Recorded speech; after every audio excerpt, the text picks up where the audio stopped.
there's some sort of financial incentive that will keep this from possibly happening.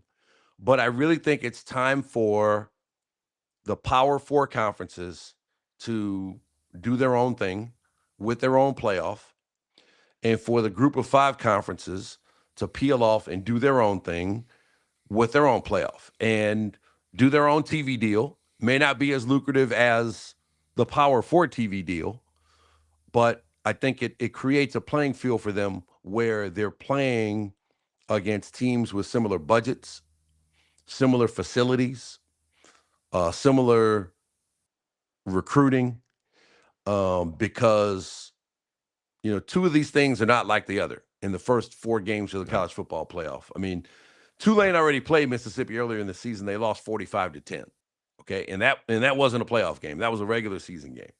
So now, Mississippi's got a lot of upheaval. Lane Kiffin's not going to be there, and that whole thing. But the resource gap between the two programs, and again, no disrespect to Tulane. They're doing a great job with the resources that they have available to them. That's why they're in the playoff. But it pales into comparison to the resources for SEC teams. Same thing. Look, JMU is a great story. Their last two coaches.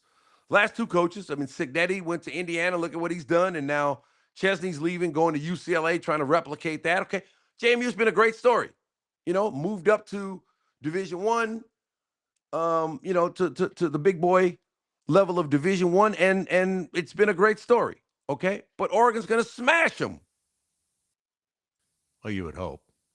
I mean, come on, Neil. You're going to smash them. We did the financial comparison. JMU spends about $50 million. JMU brings about $50 million in revenue in from athletics. Oregon brings in $150 million. So you got 3 times the resources. Yeah. And you put them to good use. Okay. So, I saw Joel Klatt, the Fox college football analyst. He said, look, we want to see the best against the best. That like college football fans don't want a Cinderella story. And then he went into this whole thing about he thinks the NCAA tournament is the stupidest thing ever because of the Cinderella stories. And I disagree with that because I think, in basketball, you could have 1 or 2 guys get hot who really make a difference. Okay.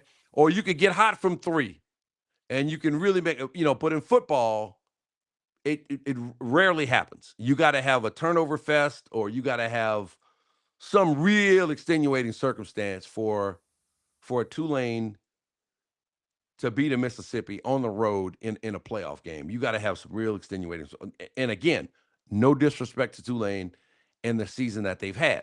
But if you gave me Mississippi against Oregon this weekend and Tulane against JMU, now we got 2 great games, right? Instead of 2 likely blowouts. And again, I hope Tulane and JMU, if they're watching this, put it on the bulletin board and they go out and shock the world. Well, not JMU. I hear you. I'd hate to have to talk to you next week after the Ducks lose. Well, that's why I'm like, hey, I don't know. JMU's good, so everybody's like, hey, the Ducks should pound them. I'm like, hey, I get nervous when they have an inter squad game because I know one of my teams is going to lose. Right. But I mean, I'm fairly confident you'll be able to handle James Madison. And again, no disrespect to those teams, but it's just time while there's all this upheaval. Okay, while there's NIL. They're figuring out NIL, trying to figure out how to do the revenue. They're trying to figure out all the things that they need to bring some more stability to college football. Split it up while you're doing it. Split it up. Not saying that you can't play. If you're Tulane, play Mississippi during the regular season. Take your chances. Get the check. If you win, it's a feather in your cap for the Group of 5 competition for the season. Helps your ranking or your rating, and look, you got to make money for your program. Okay. But it's got to be totally unsatisfying to play a great season the way Tulane did and the way JMU did, and for that season to end getting smashed in a playoff game, and you're walking off the field and like you You come in hoping against hope, believing against everything that you got a chance, only to get your hopes totally smashed, and then it's over. So Plus, that's my take on that. And look, maybe we get a surprise. But the other thing is, even if they do it, okay, you got to do it 3 more times, and you're not going to do it. You don't have a chance to do it. Yeah. But if you're in the group of 5 playoffs, you're going in saying, we got a chance to win the national championship. The other thing it does is maybe some of the coaches can stay, okay? Because John Summerall is going to coach Tulane. Now, he's leaving to go to Florida, but he's able to stay and coach his team because Florida's like, hey, man, you're not in our conference, and, you're not really a competitor for us. So, yeah, finish the job there, and then, come join the Gators full-time after your playoff run is done, okay? Whereas you look at Lane Kiffin, Mississippi's like, nah, dude, no. You're not coaching here.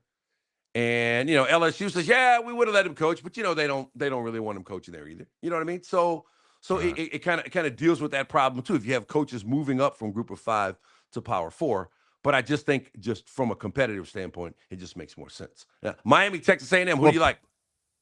Well, plus, let me just say, if they had their own tournament, then that means that 2 more teams would have got into the college football playoff, and then we could have heard why 9-3 Texas was in the college football playoff, and somebody like BYU or Vanderbilt's not in, but 9-3 Texas is, and they deserve to be in because Billy Bob and the committee talked them all into Texas getting in. And Notre Dame would likely be in and not take their ball. Oh, yeah, Notre Dame's in. Yeah, 100%. Yeah. So, all right, Alabama, Oklahoma, and Norman. Here we go. It's tough to beat a team twice. Yeah. I learned that the hard way last. I like Alabama. Go ahead. I do too. I learned that the hard way last year. Oregon beat Ohio State at Autzen and then got pounded at the Rose Bowl. OU won in Tuscaloosa 23-21 a month ago. Bama, 3 turnovers, led to 17 Sooner points, including an 87-yard touchdown in that one. So this really comes down to John Mateer. Is he hot or is he cold? Alabama ran for -3 yards against Georgia. -3 yards against Georgia in the SEC title game. Oklahoma's defense is nasty. Their offense is dicey. Ty Simpson and his arm are going to get it done. Winner gets Indiana at the Rose Bowl. I think it's Alabama. Because I think it is. Yeah, I do too. I think, those turnovers, if that doesn't happen, maybe they win the first time. But I think Kalen DeBoer going to have those guys ready to play. They won't do that again. And I just think, Alabama's a big game team. Same way I feel about Georgia. Georgia was the better big game team last time, but I think Alabama, will be more prepared for the task at hand, and I think they win. Now, if Oklahoma wins the game, what do you think about Kalen DeBoer's future there? Do you think they start getting a little itchy at Alabama? Well, they're already itchy before he's even played the game because they had to scratch to get into the 12. He's said all the right things about obviously the job openings at Michigan now. I think he's a good coach. And I do too. But expectations are so out of whack from every team. I mean, the fan base at Mississippi State. At Arkansas. I mean, I remember at Arkansas. We need to bring in a coach that can win a national who can win it. So, well, okay, it's not going to happen. Exactly. So anyhow, it's just a whole nother world down there when it comes to college football. So my thoughts are not relevant because they're thinking completely different. I think Kalen DeBoer should be okay, but listen to the Paul Feinbaum show, and they're going to be like, we got to get him out of here.